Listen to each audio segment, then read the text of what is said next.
อย่าลืมฟังเสียงเพลงอายห้องสั่งก่อนจากนวลนาง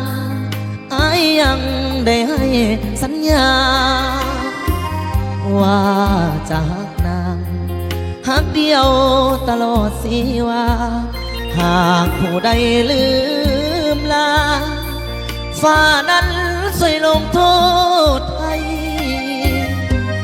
อย่าลืมฟังเสียงเพลงอายห้องส่งป่านนี้น้องคงพะวงถึงอายบ่ไหวน้องอย่าน้อยใจว่าอายนี้จะลืมไหลขอจงมั่นในใจว่าสายหักแท้แน่นอนน้องนางจะเหมือนตัวอายบ่นอหรือมีคู่ความหอมพนอจากอายไปก่อนน้องอย่าได้ลืมสัญญาเลยนะงามงอนพี่ไม้เป็นคู่เคียงมอนห่วมบังอ่อนตลอดสิว่าอย่าลืมฟังเสียงเพลงอายเสียก่อนจะเข้านอนห้องวอนมาก่อนนิทานน้องจงได้นอนฝันดีเถิดนะแก้วตาขอน้องอย่าลืมลาสัญญาสองเฮาเดินนาน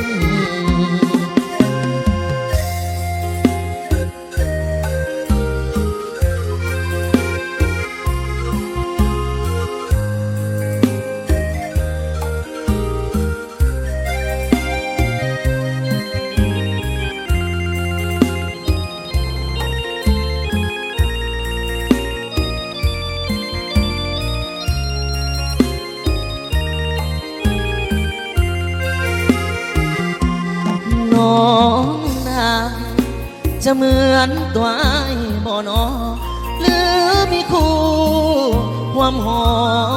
มพนอจากอายไปก่อนน้องอย่าได้ลืมสัญญาเลยนะงามงอนพี่ไม้เป็นคู่เคียงมอนห่วมบังอ่อนตลอดสิว่าอย่าลืมฟังเสียงเพลงอายเสียก่อนจะเข้านอนห้องวอนมาก่อนนิทานน้องจงได้นอนฝันดีเถิดนะแก้วตาขอน้องอย่าลืมลาสัญญาสองเฮาเดินนาน